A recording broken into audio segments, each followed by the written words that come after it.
Once again नमस्कार बच्चों।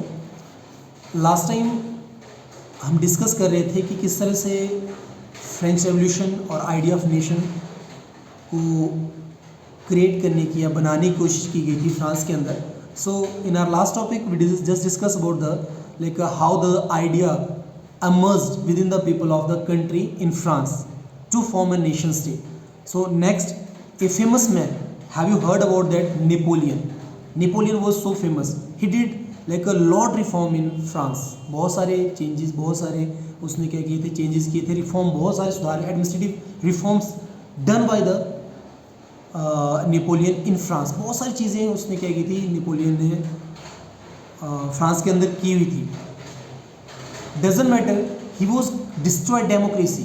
उसने डेमोक्रेसी को तो डिस्ट्रॉयड कर दिया, ही डिस्ट्रॉयड और damage the democracy, but his administrative reforms are too good.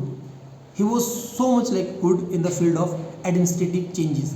Administrative changes उसने बहुत सारे किए थे। Napoleon introduced civil code in 1804 and this code is also called Napoleonic code, which was introduced in France when he came to power in 1799।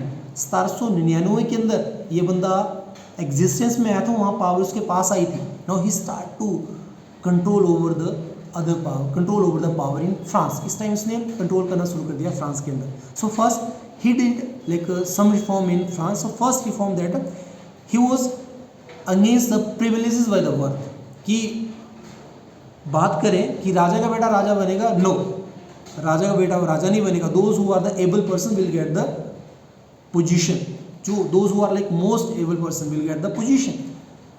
So he ended the privileges by the birth, established equality before law. Before that, those who are nobles and the first estate people enjoyed the privileges by the worth.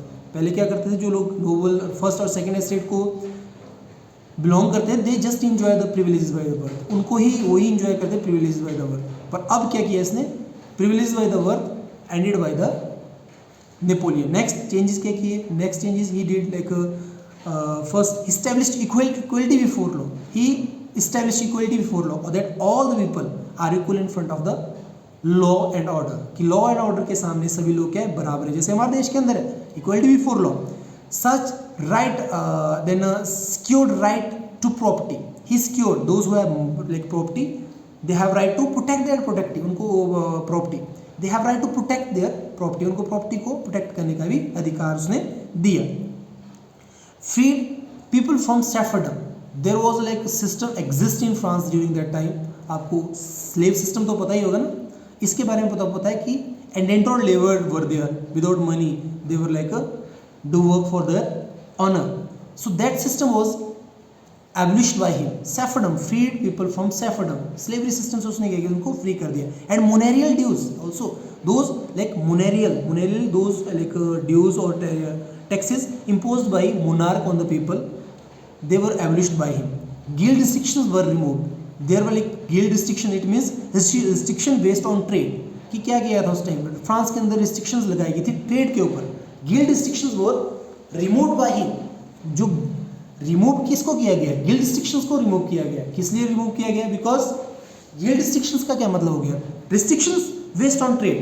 if you want to trade with me, like talk about now presently America continuously increased their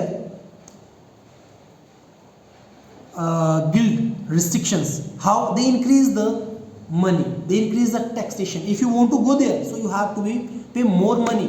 आपको ज़्यादा पैसा ज़्यादा देना पड़ेगा, visa के through लगेगा पैसा आपका, वो ज़्यादा आपको उनको देना पड़ेगा। So this time and so people those who have like not like much money, they are not able to go there। उनके पास अधिकार, उनके पास रहेगा नहीं वहाँ जाने का कोई, अगर बात करें कोई रास्ता ही नहीं रहेगा उनके पास कि कैसे वहाँ पे जाया जाए, कैसे उनके साथ ट्रेड किया जाए। Small like tradesman and businessman are not able to do trade with Americans. Americans के साथ ट्रेड नहीं हो पाएगा। They do not export their material from India to America, नहीं कर पाएंगे because huge guild restrictions are there. वहाँ पे बहुत ज़्यादा रिस्ट्रिक्शंस रहेंगी यार, रही होंगी। So guild restriction was removed. उसको ट्रेड जो those like restriction which was made on trade के ऊपर जो थी उनको ख़त्म किया गया। So transportation and communication system was improved. he was like improved. He did work on it to improve the transportation and communication system. Then common national currency would facilitate it. Common एक national currency भी facilitate की गई. They imposed common currency system came to existence during Napoleon time.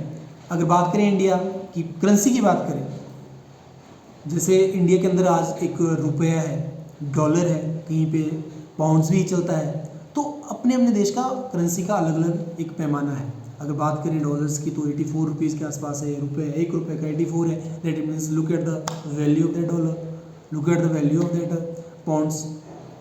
So they are like developed countries, so that's why the value of their 1 rupees are more than our 1 rupees. Dollars की value ज़्यादा है, आपकी उस चीज़ की value ज़्यादा है. पर उस टाइम ड्यूरिंग दैट टाइम ये like that system was not exist. People do not like follow the same system of money. पैसे को लेके कोई एक सिस्टम नहीं था, सबका अपना अपना अलग अलग तरह से वो पैसे के लेन देन करते थे. तो now they he established common national currency would facilitated by him. So Napoleon reforms which was done by him in France, not the same in the other region of Europe. So during that time, one more important point which you all know about that, जिसका आपको पता होना चाहिए, when they create a nation state like France, now slowly and steadily they start to occupy the nearby area or the entire European continent. They try to control over it. वो उसको control करना चाहते हैं. So those whenever the French army moved to the another area or another region, so people of that region are welcomed them as an harbinger of liberty.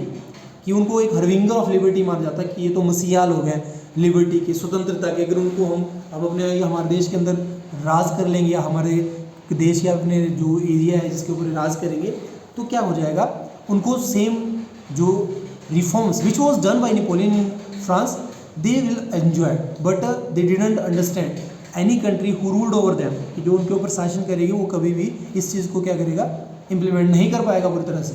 तो French armies were welcomed as an harbinger of liberty in different region. For example Holland, Switzerland, Brussels, Mainz, Milan and Warsaw, all those were conquered by France. And when they moved in this area, so they were welcome. तो इस time जब ये move किया था इन्होंने armies के साथ वहाँ पे उस एरिया को ऑक्यूपाइड करने के लिए, उस एरिया को राज करने के लिए, तो उनका स्वागत वहाँ पे किया गया. But this like arrangement, so now reforms and arrangement did not go hand to hand with political freedom, but it doesn't mean that those area who was conquered by the France, all those reforms not took place in the same form which was took place in the France. जो France के अंदर जिस तरह से ये कानून लाए गए थे वैसे कानून और जो जीते हुए एरिया उनके अंदर इस तरह को इम्प्लीमेंट नहीं किए गए. That it means they restricted there political freedom, उनकी पॉलिटिकल फ्रीडम को रिस्ट्रिक्ट किया गया. And the what was the result of that? Now the people those who support them at first to come our country and ruled over our region, now they start to oppose them. उन्होंने उनको oppose करना शुरू कर दिया. So what the result of that thing? इसका result क्या रहा? People start to hesitate. Why they start to hesitate? क्यों hesitate करना शुरू कर दिया? Why they start to do like a revolt against them? Why they start to fight with the government? क्यों start किया? Because when Napoleon introduced or increased taxation and imposed censorship. Censorship means they restricted people not to move anywhere. They restricted media not to publish without permission of Napoleon or any administrative person. उनके permission के बिना कोई भी चीज़ उनको क्या की जाए, spread ना की जाए. So for that people were not happy.